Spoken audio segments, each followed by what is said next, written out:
The mountain trail was quiet, except for the occasional rustle of leaves stirred by the gentle autumn breeze. The sun had just begun to rise, casting a golden hue over the treetops and making the forest feel alive with warmth. The path ahead, scattered with fallen leaves, stretched out before Jake like an invitation, a brief escape from the hustle of city life. Jake loved mornings like this.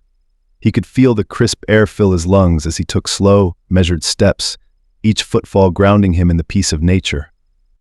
At 34, Jake had grown accustomed to the stares and whispered comments he often received while hiking alone in spaces where people like him weren't expected. A black man out here, miles from the nearest town, alone with his thoughts, was a rare sight. But he never let it deter him. These hikes were his sanctuary. He adjusted the straps of his backpack and quickened his pace, not because he was in a rush, but because he loved the rhythm of his feet on the rocky trail. Nature had always been his escape, a place where he could leave behind the stress of his office job, the daily microaggressions, and the weight of societal expectations. Up here, among the trees, with only the sound of his breath and the crunch of leaves beneath his boots, the world felt right. A few yards ahead, he noticed another hiker, a woman making her way up the trail. She was about his age, maybe a little older, wearing a bright pink jacket that made her stand out among the muted autumn colors. She didn't notice him at first, but as the trail narrowed and his footsteps grew closer, she glanced back. That's when Jake saw it.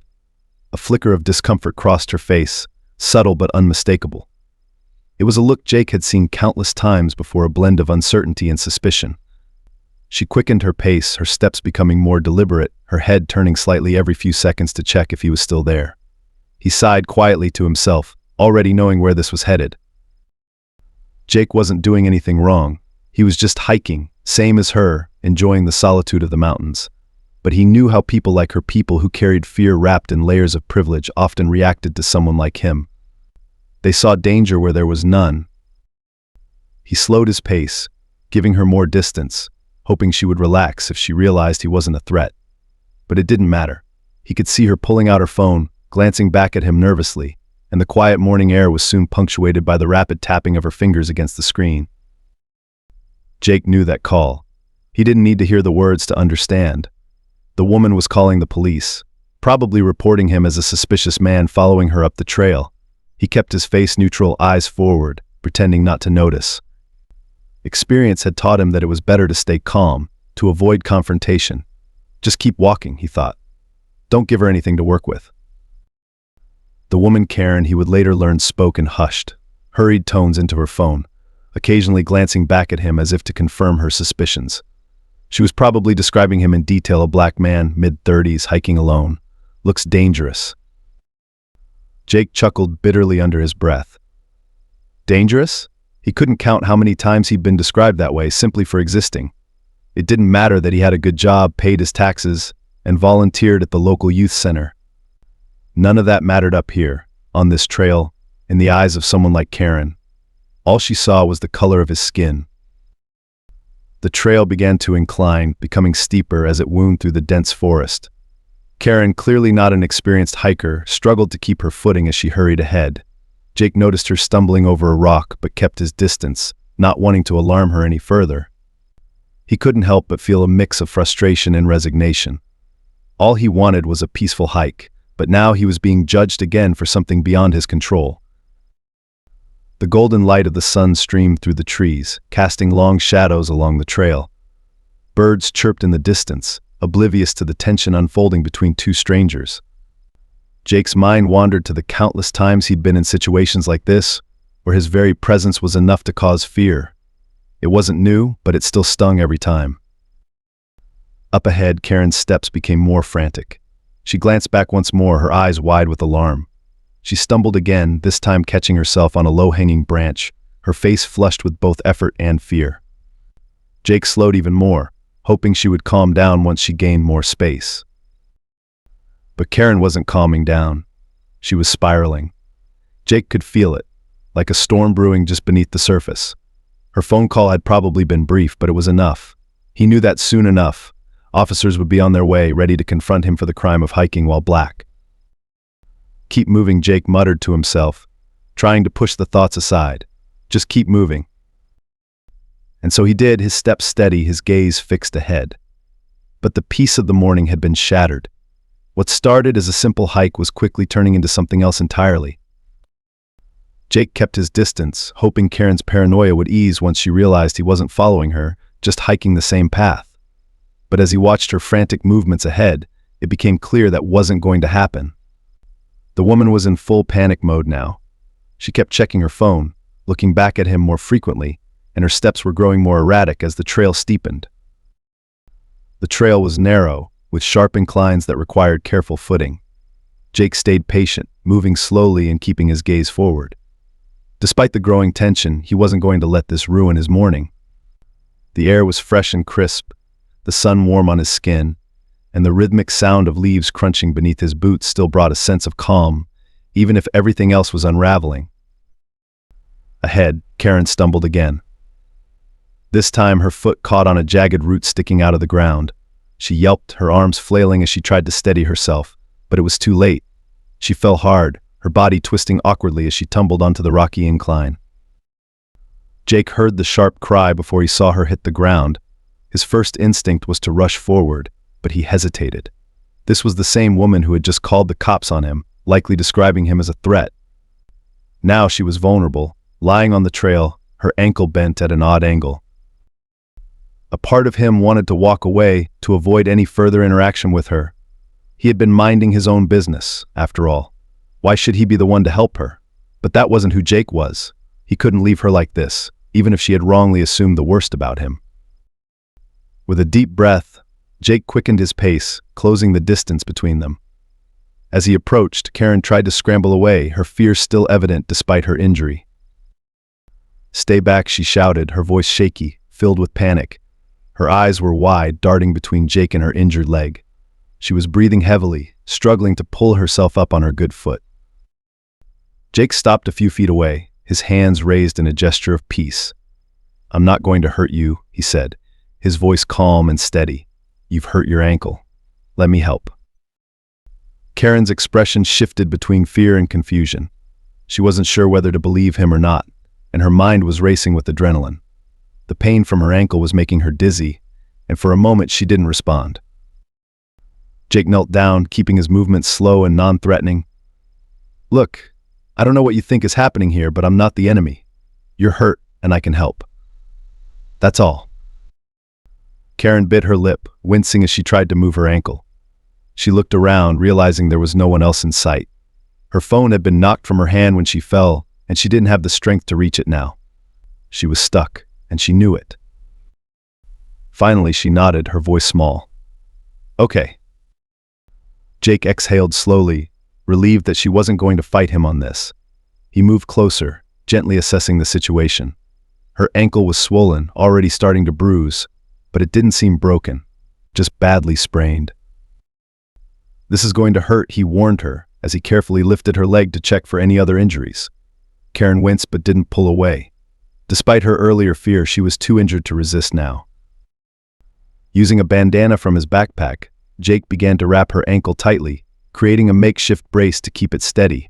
He worked quickly and efficiently, his hands steady as he tried to ignore the tension still hanging in the air between them.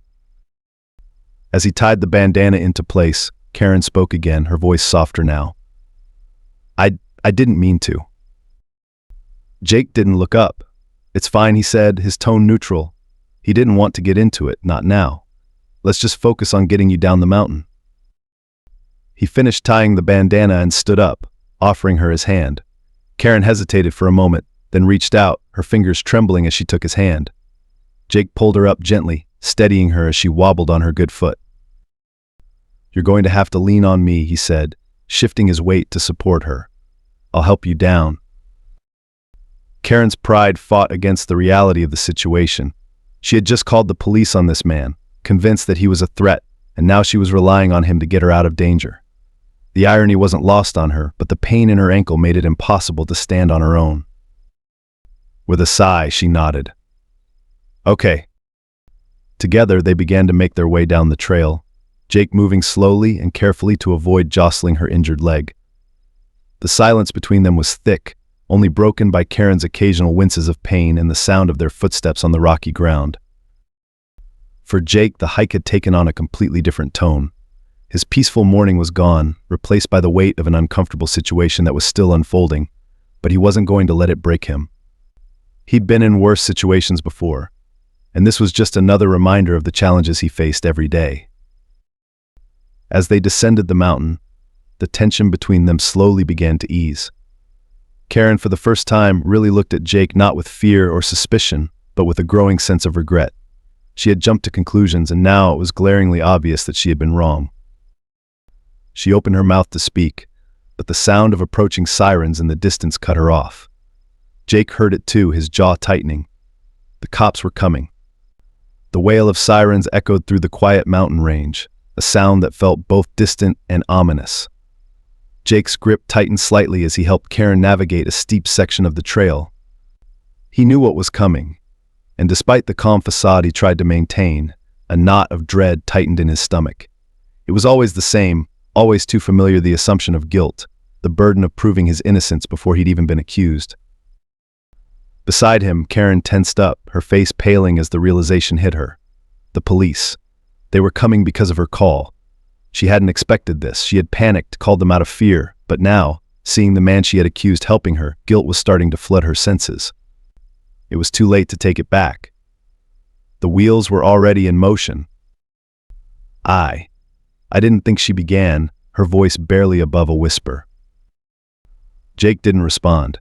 He kept his eyes forward, focusing on the trail ahead. He'd heard the same words before. People never thought things would go as far as they did. But for him, these situations always had the potential to escalate into something dangerous, something he couldn't control. He had no choice but to be calm, collected. He couldn't afford anger, not now, not ever. The sirens grew louder, the flashing lights just visible through the trees as they approached the base of the mountain. Jake guided Karen down the last stretch, his posture stiff as the tension between them thickened. Karen, still leaning heavily on him, felt her heart race.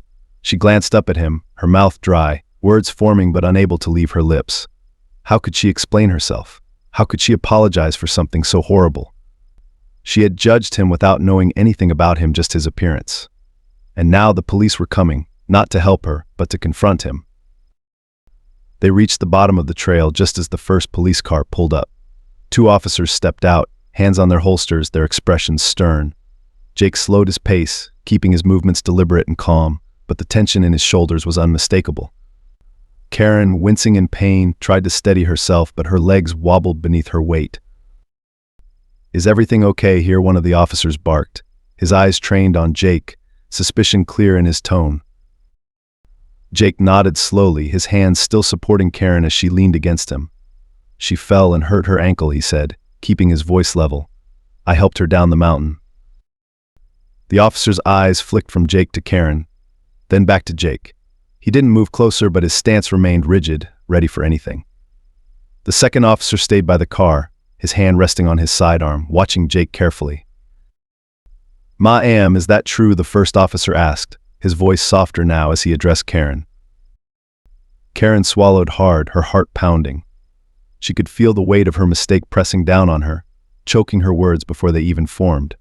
Yes, she finally managed, her voice shaky. I called because I thought." She stopped, her eyes flicking to Jake, who stood silently beside her, still supporting her weight. "I was wrong. He helped me." The officer frowned, clearly confused. He stepped closer, his eyes narrowing as he took in the situation. "You called us and reported him as a threat," he said, his tone cautious. "Now you're saying he helped you." Karen nodded, guilt flooding her chest. She opened her mouth to explain, but no words came out. How could she justify what she had done? There was no justification. The second officer approached, his gaze still fixed on Jake. "Sir, we're going to need to ask you a few questions," he said, his hands still hovering near his weapon. Jake took a deep breath, his hands raised slightly to show he wasn't a threat. "I'm happy to answer your questions," he said evenly, though the weight of the moment was heavy in the air. His eyes shifted to Karen, who was still struggling to stand, and he gently released his hold on her once she had enough balance to support herself on her uninjured leg. Karen, sensing the situation spiraling, spoke up, her voice more urgent now. No, you don't understand. He didn't do anything wrong. It was me. I panicked. I thought she stopped again, biting her lip as she tried to find the right words. I thought he was following me, but he wasn't. He was just hiking. I fell, and he helped me. This was all my fault. The officers exchanged glances, still unsure of how to proceed. The first officer turned to Jake, his expression softening slightly. "You're not in any trouble," he said, though his tone still carried a hint of skepticism. "We just need to clear this up." Jake nodded, his eyes calm but weary. "I understand." The second officer stepped closer, his gaze more direct. "Mind if we see some identification?" Jake kept his face neutral, nodding slightly as he reached into his backpack for his wallet. He moved slowly, deliberately, aware of the tension in the air. The officers watched him closely, but Jake knew the routine. He handed over his ID without complaint, waiting patiently as the officers scanned it. Karen, still standing awkwardly on one foot, winced as she shifted her weight. "Please," she said, her voice shaky. "This is all a misunderstanding. I shouldn't have called. I'm sorry." The officer holding Jake's ID glanced at her, his expression unreadable. He handed the ID back to Jake, nodding slightly. "You're free to go," he said. "We're just here to make sure everyone's safe." Jake took his ID, his face unreadable as he pocketed it. "Thanks," he muttered, his voice low. The officers lingered for a moment, as if unsure of how to proceed. They had come expecting something entirely different: an arrest, maybe a confrontation, but what they found was a man who had done nothing wrong, caught in the middle of someone else's fear. "We'll get her to the hospital," the first officer said, finally turning to Karen. "You okay to walk, Ma? I am." Karen looked between Jake and the officers, her face pale with guilt. "I'll be fine," she said quietly. "I just need some help." The officers nodded, moving to assist Karen as Jake stepped back, ready to leave. He had done what he came here to do. He had helped her, despite everything. As he turned to walk away, Karen's voice broke through the silence. "Wait." Jake paused, glancing over his shoulder. Karen's face was a mix of pain and regret. I'm sorry," she said, her voice trembling. "I didn't mean for this to happen. I was scared, but I shouldn't have been." Jake studied her for a moment, his expression unreadable. He nodded once, then turned back to the trail. Without another word, he walked away, the mountain rising behind him, the weight of the morning still hanging heavily in the air. Jake's footsteps were steady, though his mind raced as he left the scene behind him. He tried to shake the lingering tension in his shoulders, but it clung to him, heavy like the weight of 100 other moments just like this one. As the trees swallowed him back into the quiet of the trail, he could still hear the muffled sounds of the police officers helping Karen. He knew he should be used to this by now, the way people's fear could escalate into something dangerous at any moment. But that didn't make it any easier. The frustration simmered beneath the surface, but he kept it in check. He always had to. The autumn leaves crunched beneath his boots as he rounded a bend in the trail, his breathing returning to a calmer rhythm. He could still hear the occasional echo of the sirens from the police cars far below, but with every step, the sound grew more distant. The mountain had a way of swallowing the world whole, offering a sense of isolation that Jake usually relished. But today it felt more like a reminder of just how alone he could be in situations like this. As he walked, memories flickered through his mind, similar encounters, different faces, but the same pattern. The assumptions, the accusations, the tension that could snap at any moment. He remembered the time an older white woman at the grocery store had clutched her purse when he passed her aisle, or the time a neighbor had called the police when he was sitting in his own car, waiting for a friend. He shook his head, pushing those thoughts away. This hike was supposed to be an escape, but even in the peaceful wilderness, the realities of his world had found him. He focused on the rhythm of his steps, the cool breeze against his skin, and the sun filtering through the trees above. If he could just focus on the trail ahead, maybe he could still salvage some peace from this morning. But as he approached a clearing, he heard something behind him, a soft voice calling out his name. "Jake, wait." He turned slowly, surprised to see Karen hobbling toward him, one of the officers supporting her on her uninjured side. She looked pale, her face flushed with both pain and what Jake could only guess was regret. The officer let her go as she neared Jake, standing awkwardly a few feet away. She was leaning heavily on a walking stick the officers had fashioned for her out of a broken branch, her weight still unsteady on her sprained ankle. "Why are you following me now?" Jake said with a weary sigh, his voice low but not unkind. "You're going to hurt yourself even more if you try to walk on that ankle." Karen winced but took another step closer. "I know," she said softly, her voice strained, "but I needed to say something before you left."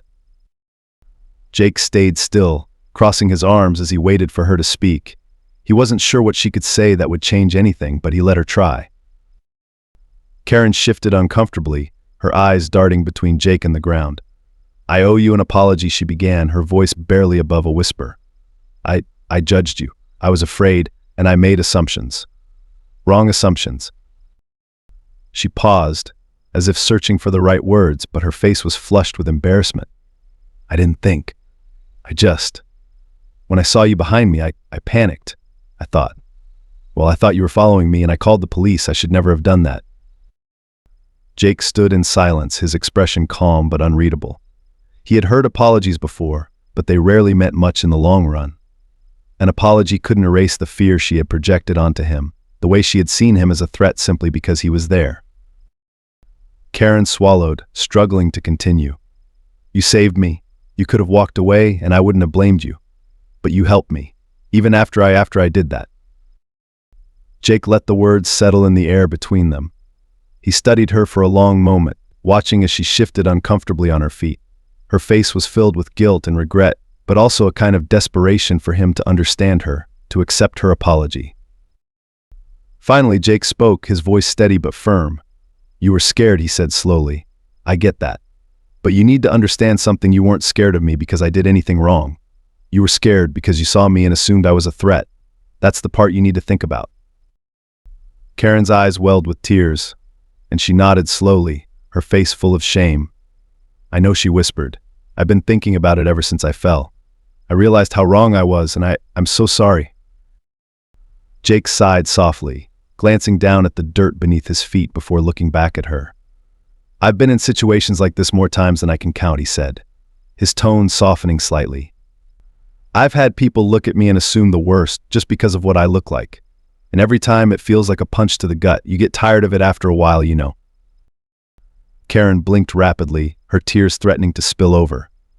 "I didn't mean to hurt you. I wasn't thinking." Jake nodded slowly, accepting the reality of the situation even if it didn't make it any easier. "I know. But next time, before you call the cops on someone, maybe stop and ask yourself why you're really afraid." Karen wiped at her eyes, sniffling slightly as she nodded again. "I will," she promised, her voice small and sincere. "I really will." Jake studied her for a moment longer, his eyes searching hers for any sign that she truly understood what she was saying. Finally, he nodded, accepting her apology, even if the weight of her actions still hung heavily in the air between them. "You're lucky you didn't break that ankle," Jake said, shifting the conversation to something lighter. "You should really get off that leg." Karen managed a weak smile, grateful for the shift in tone. "I'll get to the hospital soon," she said. "But, thank you for everything." Jake nodded again, then turned to leave. He had said what needed to be said, and there was no need to linger. As he walked back toward the trail, the officers began helping Karen toward their car, offering her the support she needed. The weight of the morning still clung to Jake as he made his way back up the mountain, but the air felt lighter now. He wasn't angry, just tired. Tired of the way the world worked, of the assumptions people made, and the constant need to prove himself to people who didn't know him. But for now, the trail stretched out before him, peaceful and calm once more. And for the first time in hours, Jake felt like he could finally breathe again. The sun hung lower in the sky as Jake made his way further up the trail, the warm light filtering through the trees, casting long shadows over the forest floor. Despite the tension of the morning, the quiet solitude of the mountain was starting to work its usual magic. Each step felt lighter now, the weight of Karen's fear and the police encounter slowly fading into the background. Jake paused at a ridge, taking a deep breath as he looked out over the landscape below. The valley stretched out endlessly before him, a patchwork of trees and rocky cliffs bathed in golden sunlight. It was moments like these that reminded him why he kept coming back to the mountains, why he sought peace in places where the air was clear. and the noise of the world seemed far away. He took a seat on a large rock, letting the cool breeze wash over him. He needed this moment to gather his thoughts, to process everything that had happened. The morning's events had left him shaken, though he had done his best to hide it. It wasn't just the police or Karen's initial fear, it was the accumulation of a lifetime of moments just like this. Moments where he had to prove he wasn't the person they assumed him to be. As he sat there, staring out over the valley, Jake thought about Karen. He could still hear the sincerity in her apology, the guilt in her voice as she realized what she had done. It wasn't the first time someone had apologized to him for judging him unfairly, and it probably wouldn't be the last. But the truth was, apologies didn't erase the pain, didn't erase the reality of what he and so many others like him had to endure on a daily basis. But Jake wasn't bitter. He didn't have it in him to hold grudges. He had learned long ago that anger would only eat away at him if he let it. Instead, he chose to focus on the things he could control: his own actions, his own reactions. He couldn't change the way people saw him, but he could choose how he responded to their fear and ignorance. Up here on the mountain, it didn't matter what Karen thought of him, or what the police had assumed. Up here, he was just Jake alone with the wind, the trees, and the steady rhythm of his heartbeat. He found comfort in the simplicity of it, in the way nature offered him a refuge from the complexities of the world below.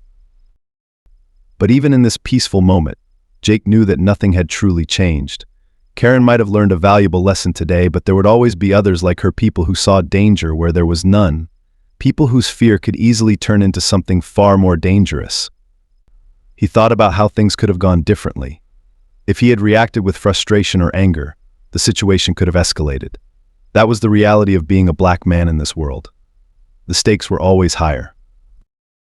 Jake closed his eyes for a moment, letting the quiet settle around him. He didn't regret helping Karen. Despite everything, he was glad she was safe. That was who he was, someone who helped, even when it wasn't easy, even when it wasn't deserved. A part of him hoped that Karen's experience today would lead to real change, that she would carry this moment with her and think twice the next time she felt fear bubbling up inside her. Maybe she would talk about it with her friends or family, start conversations that needed to be had. Maybe she would reflect on her own biases and try to do better. But Jake also knew that change didn't come easy. It took more than one encounter, more than one apology, to unlearn the prejudices that society had ingrained in people. Jake stood, stretching his legs before grabbing his backpack and slinging it over his shoulder. He had a long hike ahead of him, and the sun would be setting soon. As he walked along the ridge, the trail winding upward toward the summit, he felt a sense of calm return to him. The mountain always had a way of grounding him, reminding him of what truly mattered. Far below, the sirens had long since faded, and the valley stretched out in peaceful silence. Jake knew he couldn't change the world, but in this moment, at least he had found peace. As Jake continued his hike, the path began to level out. The air was cooler now, the sun casting a golden glow over the mountainside, with only an hour or so of daylight left. He moved with a quiet focus, each step deliberate, feeling lighter as the weight of the day slowly eased from his shoulders. He stopped at the summit, a flat, open space overlooking the valley below. The view was breathtaking, the horizon stretching endlessly, the colors of the setting sun painting the sky in brilliant shades of orange, pink, and purple. This was why he came up here. For moments like this, moments when the world seemed vast and full of possibility, untouched by the smallness of human fears and judgments. Jake set his backpack down and sat on the edge of a large boulder, his legs dangling over the side as he soaked in the view. The events of the day felt distant now, like a memory that hadn't fully settled yet. He knew he'd carry this experience with him, just like he carried all the others. But for now, he let the quiet embrace him, let the stillness offer him a reprieve. He thought about what Karen had said, her apology, her guilt, her promises to do better. Part of him wanted to believe that she would change, that this moment would stay with her, that she would reflect on it long after today. But Jake had seen enough to know that real change took more than one encounter. It required a willingness to confront uncomfortable truths about oneself, and not everyone was ready to do that. Still, he hoped. He hoped that Karen's fear would be replaced by understanding, that the next time she saw someone like him, her instinct wouldn't be to call the police but to see the humanity in them. He hoped that today had opened her eyes to something bigger than just the fear she felt on the trail. Maybe she would talk to her friends about it. Maybe she would read about the experiences of people she had never bothered to understand before. It was a small hope, but it was enough for now. The wind picked up slightly, rustling the leaves around him, carrying with it the faint sound of birds in the distance. Jake closed his eyes for a moment, letting the breeze wash over him. Up here, it was easy to believe that change was possible. Nature didn't judge, didn't hold on to prejudice or fear. It just existed, offering solace to those who sought it. But even as Jake found peace in the quiet of the mountains, he knew that the world below was far more complicated. He would return to the city soon enough, back to the same challenges, the same struggles, the same encounters that forced him to navigate a world where his very existence was often questioned. He couldn't escape that, not completely. Yet, despite it all, Jake felt a sense of resilience. He had faced these challenges before, and he would face them again. But he would keep hiking, keep finding moments of peace, keep moving forward, because that was who he was. As the sun dipped lower on the horizon, casting long shadows over the valley, Jake stood up, slinging his backpack over his shoulder. It was time to head back down. The trail ahead would be steep, but he was ready for it. He began his descent, his steps sure and steady, the mountain's silence a comforting companion. The weight of the day felt lighter now, carried away on the wind, leaving behind only the strength to keep moving forward. Back at the base of the mountain, Karen sat quietly in the passenger seat of the police car, her injured ankle wrapped in a makeshift brace. The officers were talking in low voices, preparing to drive her to the nearest hospital, but she barely heard them. Her mind was still racing, replaying everything that had happened, every moment that had led to this. She thought about Jake, about the look on his face when she had accused him, the calm way he had handled the police, the kindness he had shown her despite everything. He had every right to be angry, every right to walk away and leave her there. But he hadn't. He had helped her. The realization of what she had done, how quickly she had judged him, settled heavily on her chest. She had been wrong, so wrong, and the guilt was suffocating. She thought about how easily things could have gone differently, how her fear had almost caused something far worse to happen. And it terrified her. The officer driving the car glanced over at her. "You doing okay?" he asked, his voice gruff but not unkind. Karen nodded, though she wasn't sure if she really was okay. "Yeah," she murmured. "I'm just thinking."